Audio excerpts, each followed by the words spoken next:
and just making mistakes. Okay. And I think that there are a couple of places where mistake making is crucial, right? If you're going to try anything new, you're going to do something wrong, and you have to be willing to do something wrong, and you have to be willing to learn from that. So I think we have to be willing to try things that might not work out, and sometimes we have to be willing to fail in the sense of deciding, you know what, I tried this, I gave it my all, and I'm not going to succeed at it. I'm going to move on to something else. And we know that successful people try stuff, and when they realize they're not going to succeed, they can back off and work on something else where they're going to have more success. Mm-hmm. I'm reading a quote from Susie Kasmem. She's a writer, and she says, fear kills more dreams than failures ever will. Would you agree with that? Oh, absolutely. I think there are people who are so afraid of failure they don't even try. And so, the number of people I know who have regrets about their lives and those regrets are things they never did. So people who say, I never wrote the book I wanted to write, or, when I was 35, I took up the saxophone. And because I realized I'd always wanted to do it. And that required a willingness to sound really bad in front of other people. Yeah. And if you're afraid to do that, and if I had been afraid to do that, then lo, these many years later, I would not know how to play the sax. Well, as a PhD, what is at the very root of that insecurity or fear of failure that you speak of? Well, there's a lot of them, but part of it is drilled into us just from school. I mean, think about who is successful in school. Mm-hmm. The people who are successful in school are the ones who make the fewest mistakes. So what school teaches us is successful people never make mistakes. But that's not true. And once you get out of school, successful people are the ones who learn the most from their mistakes, not the ones who never make mistakes. Mm-hmm. And so from the beginning, we're given this message. And what we have to do is to learn that actually people don't really remember your mistakes. What they remember is your successes. And the road to those successes is I blew it, and now I'm going to learn from it, and I'm never going to make that mistake again. Yeah. Well, it is very difficult to put yourself out there. It is sometimes, because I think we have become, especially now with social media, such a critical society of one another. And so how can you learn substantially more from failure than success? So, it turns out that when you succeed, a lot of times it's hard to pinpoint what factors led to that success, because sometimes your success is just you were in the right place at the right time. Absolutely. But when you fail, if you then spend some time thinking about, well, what did I do wrong?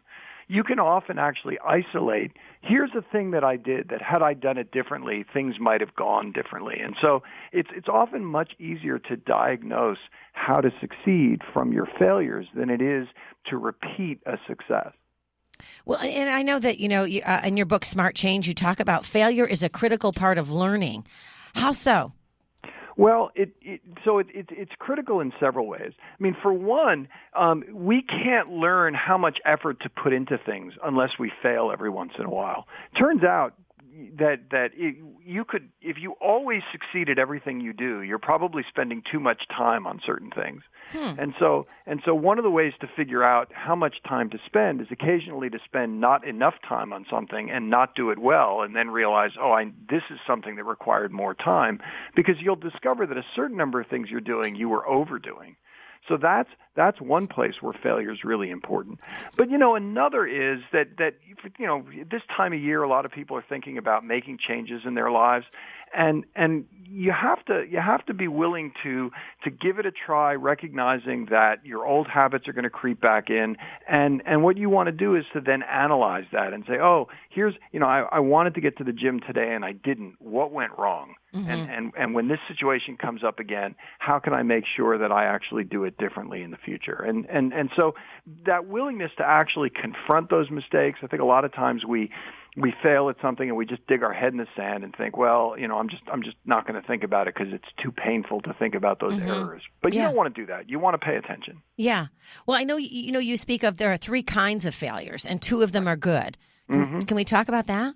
Yeah. So one of them is that trade-off between, where I'm learning how much effort to put into stuff. The other kind of failure that's really quite benign is what you can sometimes call life. It's unsystematic failure. So the fact is that none of us have enough time, money, effort, all of those resources to do everything we want to do all the time. And so successful adults balance all of the goals that they have. And so, if you miss a kid's recital because you have to stay late at work one day, but then you go to an event for your kid but miss out on working out, and you've just balanced all those trade-offs, then that's called being a successful adult. Mm-hmm. The really negative kind of failure, the one that you have to watch out for, is systematic failure, where there's something that is important to you, and systematically you're never getting to it. So somebody who says, I always wanted to write that book, and then they never write it. Right. And the reason systematic failures matter is because that's the canary in the coal mine. If you keep doing what you've been doing, you're going to continue to fail. And it's not right for people to say, well, it must not be important to me if I'm not succeeding at it. No, what you have to say is there are just other things that are getting in the way, and if I don't make a change, I'm not going to succeed. But that's the point at which you got to say, well, if I really want to write that book or make that change in my life, I'm going to have to do something different. Mm-hmm. It's interesting. It really is when you talk about failure and success, and I have a lot of thoughts. But when someone is failing, how should they embrace failure moving forward after a big failure or a perceived failure? Yeah. So one of the first things you have to do is to get right out in front of it and let the world know you blew it. So I think one of the things that we're afraid of is, well, people will find out and then we'll be labeled a failure. Mm-hmm. And there's a difference between labeling yourself a failure, which means somehow you have essence of failure in you, and just saying, here's something I failed at. And I think when you just let everybody know, yep, I tried this thing and it didn't work out, and here's what I'm going to do now.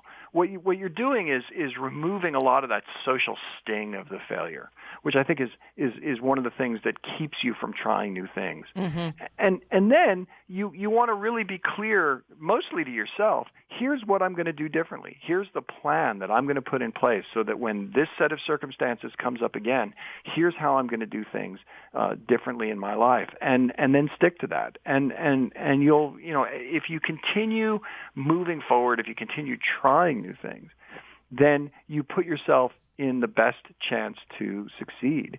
And I think the most important thing to do is to look at every successful person and pay attention to their stories. Mm-hmm. Reading a good biography, you discover that every single successful person has a string of things that they failed at over the course of their lives. Oh, absolutely. What made them successful over the course of their lives wasn't constant success. It was overcoming failure. Mm-hmm. A quote from Oprah Winfrey that I pulled up last night says, "Whatever you fear the most has no power. It is your fear that has the power." Would you agree with that? Yeah, because you can put, my mom always used to tell me you can do anything you want if you put your mind to it. Mm-hmm. And she's partially right. You got to put your mind to it, and then you got to put your effort into it. Right. And I think that the fear, what fear does is it keeps us from wanting to actually try. We find reasons not to do things. We find reasons to put in only partial effort, so we have an excuse for our failure. You got to go all in. And on anything that you do, and give yourself the best possible chance. And if it fails, it fails. That's fine. It turns out that we that we fear that failure more than it actually stings when we make a mistake. Well, and so how does failure allow you to discover new paths? So you have to, first of all, there are two ways that failure can affect you. One, in positive ways. One is that you may learn new things about yourself and about how to act that will allow you to succeed. But the other thing is sometimes you've put your best effort into something and it simply hasn't worked. Mm-hmm. And when you really look at it, you realize, what, I'm not going to succeid at this.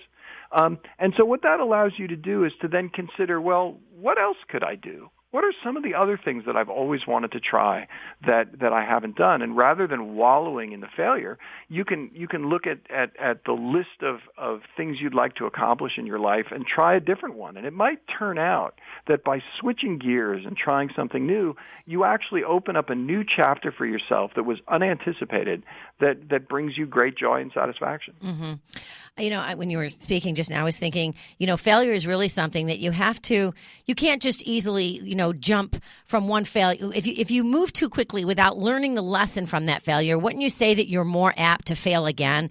That failure is an opportunity for examination, if you will. Oh, absolutely, and I think that's the the thing that we learn early on is actually to ignore some of the failures. You get a bad grade on a test and you hide it from everybody. Well, yeah, because you start feeling you feel uncomfortable. You feel but you really do have to own your discomfort, don't you? Absolutely. There's nothing wrong with feeling bad about something. I think we live in a society in which everybody wants to feel good all the time. Right. A little dissatisfaction is good. And looking at that failure and feeling bad about how it went, which if that spurs you, if that gives you energy to try harder next time, that's great. But if you're going to try harder, you have to do it mindful of what the right plan is in the future. Trying harder at something where you just do the same thing that you did before that failed, only harder, is not really the recipe for success. It's looking carefully at what you did and saying, this is what went wrong. I'm going to do it. I'm going to put more effort in, but I'm going to put in better effort on better tasks. And that's probably the reason why failure makes success that much more rewarding. Yes. Oh, absolutely. The fact is that anything that comes too easily, it's hard to feel really good about it. When you sweat over something and then you succeed, it's like that the original Rocky movie where he's standing on at the top of the steps in Philadelphia looking out. He's happy because we got to see him fail a bunch of times. Mm-hmm. My dad used to say, if it was easy, everyone would be doing it. Absolutely. So always great to have you on. Thank you so much, Dr. Markham. Oh, my pleasure. Markman. I always mispronounce it. It's Markman. That's right. Yeah. But great to talk to you, and hope to talk to you again soon in the new year. Absolutely. Thank you so much, everyone. Stay tuned. We've got more coming up with Robin Perry Braun. You're listening to One Life Radio.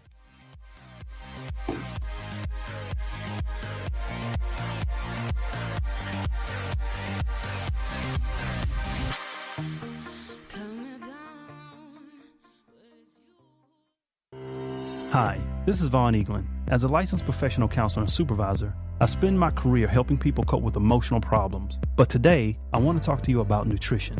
People ask me all the time for nutrition and weight loss advice, and I always find myself recommending a raw vegan protein, a food supplement called Warrior Blend by Sun Warrior. I wasn't always active and fit. In fact, I was very overweight as a child, and as a counselor, I must emphasize the importance of the mind-body connection. A clean body helps with a clean mind. Start today with Sun Warrior Blend Raw Vegan Protein. For more information, go to sunwarrior.com and start living clean today. Wellbeing Journal is a remarkable bi-monthly health publication esteemed by intelligent readers worldwide. It's available in print or digital, single issues or subscription. Its focus is on living a happy, healthy life and preventing or healing illnesses naturally. Preventing or healing cancer, arthritis, cardiovascular conditions, and digestive issues, as well as nutritional solutions for optimal health are regular subjects. Learn more at wellbeingjournal.com. Hi, I'm Bob Barker. This is my friend Benny. Before you buy cosmetics, personal care, or household products, you be sure they have not been tested on animals. Everything from floor cleaner to shampoo is poured into animals' eyes and down their throats. They suffer intensely. Some even go blind. The price is never right for products tested on animals. Visit PETA.org for a list of cruelty-free companies. Whoever said you can't poop in style? The Curve is a sleeker version of the original Squatty Potty stool that will look fabulous in any bathroom. Choose from pink, black, gray, or white. Its minimalist design is sure to please the eye while staying durable and built to last. Go to squattypotty.com/onelife for 15% off your entire purchase. Poop-oop-be-doo. Hi, I'm Charlize Theron with People for the Ethical Treatment of Animals. Almost all the puppies for sale at your local mall were churned out by breeding facilities called puppy mills. Constant confinement drives the dogs mad. They are impregnated continually until they can no longer produce a litter. If you choose a dog from the mall, a dog you could have saved from the pound will die. Contact PETA to learn how you can make a difference at 757-622-PETA or visit PETA.org.